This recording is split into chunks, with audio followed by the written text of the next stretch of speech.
خمي ጌርካ ኢኻ ንሓንቲ ጓል ኣንስተይቲ ቅልል ብዝበለ መንገዲ ልባ ክትማርኾ ትኽእል። ክሳብ ሎሚ ብዙሓት መንገድታት ካብ ብዙሓት ሰባት ሰሚዕካ ክትከውን ትኽእል። ባዕልኻ እውን ብብዙሓት መንገድታት ፈቲንካ ክትከውን ትኽእል። እቶም ዝፈተንካሎም መንገድታት ግን ነዊሕ ርሕቀት ክትስጉም ከይገበሩ ኣብ መንጎ እቲ ጀሚርካዮ ዝነበርካ ነገር ክኹለፈካ እታ ጓል ኣንስተይቲ እውን ቅርብ ኢላ ንክትርሕቐካ ገይሮምካ እንድሕር ደኣ ኮይኖም ሎማዓንቲ ምሳይ ሓቢርካ ንፅናሕ እሞ ቅልል ዝበሉን ነዊሕ ክቐፅሉካ ዝኽእሉን መንገድታት ክህበካ እየ ክሳብ መወዳእታ ሓቢርካ ንፅናሕ። እሺ ንሓንቲ ጓል ኣንስተይቲ ልባ ብፍቕሪ ንክወድቕ እንድሕር ደኣ ትደሊ ኮይንካ ክትገብሮም ካብ ዘለካ ቁፅሪ ሓደ ተግባር ኣብ ነብስኻ ይኽእል እየ ዝብል ግምት ምውናን እዩ። መብዛሕትኡ ወዲ ተባዕታይ ዝተፈላለዩ ትሪካት ካብ ዝተፈላለዩ ሰባት ብቐሊሉ ምኽርታት ይወስድ እሞ ብዘይ ምንም ዓርሰ ምትእምማን እቶም ዝሰምዖም ምኽርታት ከተግበር ይጅምር። ብድሕሪኡ ከናቱ ባህር ስለ ዘይኮኑ ወይ ምስ ውሽጡ ክወሃሃድ ስለ ዘይገበሮም ከም መጀመሪ ይኸዶም ልተወሰነ መንገዲ ይጅምሮም እሞ ነዊሕ ርሕቐት ከይተጓዓዘ ግን እቲ ዝጀመሩ ብቐሊሉ ንባዕሉ ኣብ ጎል ንክኣቲ ይገብሮ። ስለዚ ፈለማ ዓርሰ ምትእምማን ምውናን ልዕሊ ምንም ቅድሚ ኩሉ እዩ። ይኽእል እየ ክሕዛ ዝኽእል ዓይነት ጓል ኣንስተይቲ እያ። ነዚኣ ምምላኽ ኣየኣበይነን ዝብል ግምት ክህልወካ ከሎ ነታ ጓል ኣንስተይቲ ኣብ ኢድካ ንምእታው ቀሊል ንክኾነልካ ይገብር። ስለዚ ቅድሚ ኩሉ ቅድሚ ነታ ጓል ኣንስተይቲ ከመይ ገይረ ከፅምዳ ዝብል ሕቶ ኣብ ውሽጥካ ተፈጢሩ ካሊእ መልሲ ካብ ምእላሽ ንነብሰይ ከመይ ገይረ እየ ምስታ ጓል ኣንስተይቲ ንክመጣጠን ክገብሮ ዝኽእል ዝብል መልሲ ክትምልሰሉ ኣለካ። ብድሕሪኡቶም ዝነግረካ መንገድታት ክትቕበሎም ወይ ክተኺዶም ቀሊል ስለ ዝኾነልካ ምሉእ ዓርሰ ምትእምማን ስለ ዝህልወካ ካብታ ጓል ኣንስተይቲ ዝመፁ ንዓኻ ክድህሉካ ዝኽእሉ ወይ ተስፋ ክትቆርፅ ዝገብሩካ ዝኽእሉ ዝተፈላለዩ ሪኣክሽናት ምእንታን ካብ ልብኻ ሙሉእ ብሙሉእ ከይትቕበሎም ማለት እዩ። ካልኣይ ድማ ልቢ ጓል ኣንስተይቲ ንምውናን ካብ ዝጠቕሙካ መንገድታት እቲ ቁፅሪ 2 ሂብካ ምኽላእ ዝበሃል ሚስጥራዊ መንገዲ እዩ። እዚ ማለት ንዝተወሰነ ግዜ ብተኸታታሊ ቼክ ትገብራ፣ ትፅሕፈላ፣ ፅባቐ ዝገልፁ ዝተፈላለዩ ቃላት ትልግሰላ። ብፍላይ ድማ ትድቅሰሉ ኣብ እትኽእለሉ እዋን እንድሕር ደኣ ጌርካዮ ኮይንካ እዚ ሰዓት ኣእምሮኣ ፀጥ ኣብ ዝብለሉ ዓርሳ ምስ ውሽጣ ኣብ ዝዘራረብሉ እዋን ብዛዕባ ፍቕሪ ዝገልፁ ብዛዕባ ፅባቐ ዝገልፁ ተመሳሳሊ ኣብ ዝኾነ ሰዓት ወትሮ ተመሳሳሊ ዝኾነ ፍቕራዊ ልግሲ ክትገብረላ ትጸንሕ። ብድሕሪኡ ካብታ ጓል ኣንስተይቲ ጽቡቕ መልሲ ክትረክብ ትኽእል፣ ምንም ዓይነት መልሲ እውን ዘይክትህበካ ትኽእል፣ ተዘይኮይኑ ድማ ሪጀክት እውን ክትገብረካ ትኽእል። ብዘይ ምንም ኮንዲሽን ኩሉ ነገር ንምቕባል ውሽጥኻ ሬዲ ብምግባር ማለት እዩ። ተመሳሳሊ ዝኾነ ሰዓት ተመሳሳሊ ዝኾነ ጽባቐ ዝገልጹ ዝተፈለየት ከም ዝኾነት ክስምዓ ዝገብሩ ቃላት ጽሑፋትን ብምልጋስ እታ ጓል ዝተፈለየ ርክብ ክህልዋ ምግባር። ብድሕሪኡ ተመሳሳሊ ዝኾነ ሰዓት ስለ ዝኾነ ንዓኻ ምፅባይ ስራሕ ኢላ ክትሕዞ እያ። እታ ሰዓት ክትበፅሕ ከላ ክፅሕፈለይ ምባል ክትጅመር እያ። ኢቨን ዘይተቐበለካ እናሃለወት ማንም ሰብ ክምውገስ ደስ ስለ ዝብሎ ፍቕሪ ክልገሰሉ ብጣዕሚ ደስ ስለ ዝብሎ ዋላ እኹል ዝኾነ ድሌታ ይሃልዋ ኣብ ልዕሊኻ እቲ ትህባ ዘለኻ ልግሲ ወይ ድማ ትህባ ዘለኻ ፅቡቓት ዝኾኑ ቃላት ካባኻ ንምስማዕ ምፅባይ ምጅማራ ዘይተርፍ እዩ። ኣብዚ ሰዓት እዚ ድማ ንስኻ እተልሚድካያ ዝነበርካ ነገር ሙሉእ ብሙሉእ ተቋርፆ ሰብ ክፅበየካ ምስ ገበርካ ወይ ድማ ዝተወሰነ መንገዲ ምስ ከድካ ኩሉ ግዜ ክረኽቦ ከም ዘይኽእል ንክፈልጥ ትፅቢቱ እውን ናብ ናፍቆት ምእንታን ክቕየር እተልሚድካያ ዝነበርካ ፍቕርን ፅቡቓት ዝኾኑ ቃላትን ደው ምባል ሽዑ ካባኻ ትፅበዮ ዝነበረት ነገር ወዲያው ናብ ናፍቆት መቕያሩ ዘይተርፍ እዩ። ድሕዚ ሳልሳይ ድማ ሚስጥራውነትካ ምሕላው።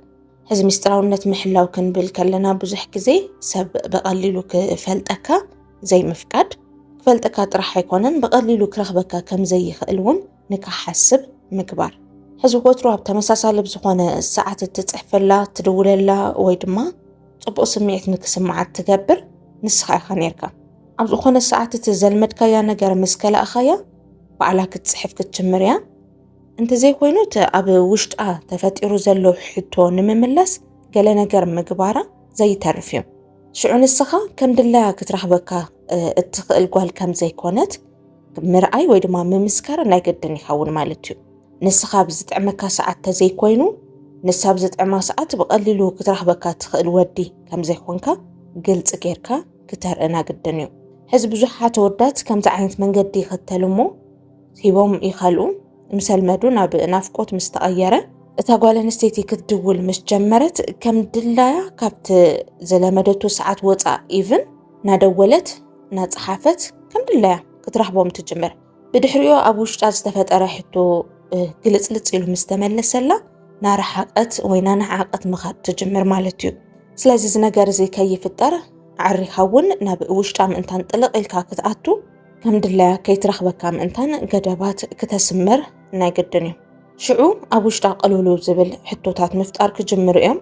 ዝደልየኒ ይመስል ቃላቱ ፍቕሪ እዮም ዝመስሉ ብፍቕሪ ዝጠመተኒ ይመስል ግን ድማ ክድውለሉ ከለኹ ወይ ክጽሕፈሉ ከለኹ ከም ዘፍቀረ ወይ ድማ ድሌት ከም ዘለዎ ሰብ መልሲ ኣይምልሰለይን ኢላ ንክትሓስብ ብቐሊሉ ከም ዘይትራኽበካ ናይ ባዕልኻ ዝኾነ ደረጃን ክላስን ከም ዘለካ ንክትሓስብ ይገብራ። ኣእሙርኣ ሕልኽልኽ ኣብ ዝበለ ሕቶታት ንክጽመድ እዚ ሕቶ እዚ ክትምልስ ክትብል ድማ ሙሉእ መዓልቲ ንዓኻ ንክትሓስብ ንሓሰበትካ ስለትውዕል ጥራሕ ድማ ብፍቕርኻ ንክትወድቕ ስለ ዘገድዳ። ራብዓይ ድማ እዚ ድሕሪ ምግባርካ ርክብኩም ናዛየደ ወይ ናጠንከረ ምኻዱ ስለ ዘይተርፍ ኣብ መንጎ ዕላላትኩም ኩሉ ግዜ ክብሪ መሃብ ከይትዝንግዕ። እዚ እቲ ራብዓይ ነጥበይ ክብሪ መሃብ ዝብለካ ዘለኹ ሰብ ዝኸብር እንድሕር ንሰብ ዘኽብር ኮይኑ ጥራሕ እዩ። እዚ ክትዝንግዕዎ ይብልኩምን ሕዚ መሊኸያ እየ ኢልኩም እንድሕር ኣሚንኩም ኮይንኩም መብዛሕትኩም ወዳት ሰሓሕትዎ ስሕተት ድሕሪ ምምላኽ ሰብ ትሕቲኹም ከም ዝኾነ ክትሓስቡ ትጅምሩ። ኣብ መጀመርያ ንክትማረኻ ኢልካ ዝገበርካዮም ነገራት ብምሉኦምሲ ናይ ላዕለዋይነት ዘመስክሩ ዘለዉ ይመስለካ። ብድሕሪኡ ክምጥንዋ ዘይኽእሉ ቃላት ኢቭን ፍቕሪ ዝመስሉ እዮም ፍቕሪ እዮም ዝመስሉ ግን ኣለካምሽ ጀንትል ዘየብሉኻ ዝወረዱ እንታ ጓል ኣንስተይቲ እውን ዘሕስሩ ቀለልቲ ሕሳራት ዝኾኑ ቃላት ክትጥቀም የብልካን። ጓል ብምዃና ንሳ ብምዃና ካብ ጓላት እውን ዝተፈለየት ብምዃና ክትራኽቦ ዝግባኣ ክብሪ ከም ዘሎ ንክስምዓ ክትገብር ኣለካ። ንሕና ደቂ ኣንስትዮ ምዞም ዝነገርኩኻ መንገድታት ብተወሳኺ ክብሪ ዝህባ ወዲ ተባዕታይ እንድሕር ደኣ ረኺባ ብውሽጣ ደስ ዝብል ስምዒት እዩ ዝስማዓ። ይፈትወኒ እዩ የደልየኒ እዩ ዝብል ስምዒት ኣብ ውሽጣ እናሓደረ ይኸይድ። ንነብሳ ጥራሕ ኣይኮነን ንስኻ እውን ስርዓት ከም ዘለካ ተኸባሪ ወዲ ከም ዝኾንካ ቁም ነገረኛ ከም ዝኾንካ ንክትሓስብ ዘገድዳ ተግባርካ እዩ። ስለዚ ከይተሕስረካ እንድሕር ደኣ ትደሊ ኮይንካ ፈለማ እቲ ምክብባር ካባኻ ወፂኡ ክትሪኦ ኣለዋ። ስለዚ እዚ ቦታ እዚ ባውንደሪኻ ምስማር ክተኽብረካ እንድሕር ትደሊ ኮይንካ እውን እንስኻ እውን እታ ጓል ኣንስተይቲ ኣኽቢርካ ምርኣይ ናይ ግድን እዩ። ሓምሻይ ድማ እንትና መወዳእታ ነጥበይ እዚ ቁም ነገር ከም ዘለካ ንክትሓስብ ወይ ንክትርኢ ግበራ። ብዙሓት ደቂ ኣንስትዮ ማለት እዩ ቁም ነገር ዘይብሉ ወዲ ማንም ጓል ኣንስተይቲ ክትቀርብ ኣይትደልን። ቁም ነገር ክብለካ ከለኹ ዕላማ ዘይብሉ ህይወት ዘይብሉ ኣለካ ምሽ ምስኡ ብምዃነይ እንታይ ክጥቀም ይኽእል እንታይ ክመሃር ይኽእል ኢላ እያ ትሓስብ። መብዛሕትአን ደቂ ኣንስትዮ ትሕቲ ዕድሚኤን ዝኾነ ወዲ ክቐርባ ኣይደልያን።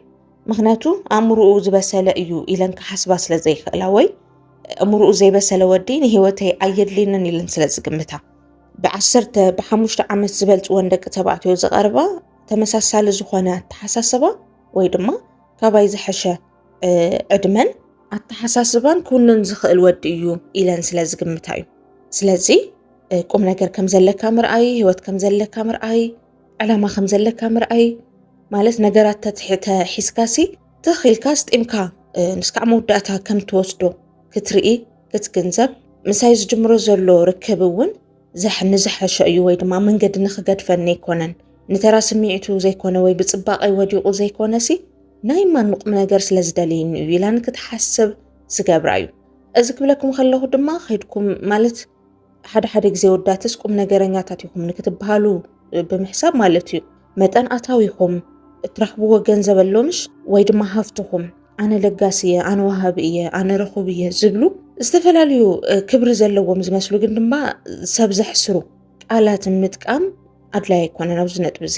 ቁም ነገር ካርእያ ክብለካ ከለኹ መጠን ገንዘብካ ተዛረባ ማለት ኣይኮነን ወይ ድማ ንብዙሕ ሰብ ከም ትሕግዝ ዘለካ ምሽ ጉራ ዝመስሉ ቃላት ትፈአላ ማለት ኣይኮነን ጥራሕ ብዝተፈላለየ መንገድታት ግልጽ ጌርካ ኣታዊካ ብዘይምዝራብ ዝሐሸ ህይወት ከም ትነብር መጻኢካ ክትስተኻኽል ብዙሕ ነገር ከም ትለፍዕ ሓሪፍ እንድሕር ደኣ ኮይንካ እዞም ቃላት እዚኣቶም ምጥቃም ኣይከብደካን እዩ ኣብዚ ነጥብ እዚ ግልጽ እየ ኢለ ይሓስብ ተረዲእኩም ከም ዝኸውን ተስፋ ይገብር እዞም ባህርታት እዚኣቶም ዘለዎ ወዲ ተባዕታይ ንማንም ጓል ኣንስተይቲ ናይ ምንብርካኽ ዓቕሙ ዝለዓለ እዩ ልዕሊ መጠን ግን ብነብሱ ዝተኣማምን እዞም ሕዚ ዝተዛረብክዎም ቃላት ተጠቒሙ ጓል ኣንስተይቲ ክረክብ ይኽእል እየ ኢሉ ዝቕበል ወይ ዝተኣማመን ወዲ ክኸውን ኣለዎ ኢቨን ሪጀክት ተገይራትኒ ፀገም የብሎን ካልእቲ ክረክብ እየ ወይ ድማ ንዓይ ትኸውን ኣይኮነትን ማለት እዩ ኢሉ ብነብሱ ሙሉእ ብሙሉእ ዝቕበል ወይ ድማ ዘረጋግፅ ዓይነት ወዲ ክኸውን ኣለዎ ሕዚ ልዕሊ መጠን ህልኽ ዘለኩም ደቂ ተባዕትዮ ጓል ናይ ምርካብ ዕድልኩም ዝመንመነ እዩ ዓርሰ ምትእምማንኩም ዝለዓለ ክኸውን ኣለዎ ገለ ክበሃል ከሎሲ ንደቂ ኣንስትዮ ፅረፉ ፅልኡ ገለ ማለት ኣይኮነን እዞም መንገድታት እዚኣቶም ተጠቒምካ ግን ጓል ኣንስተይቲ ኣብ ኢድካ ክትኣቱ ትኽእል ኢኻ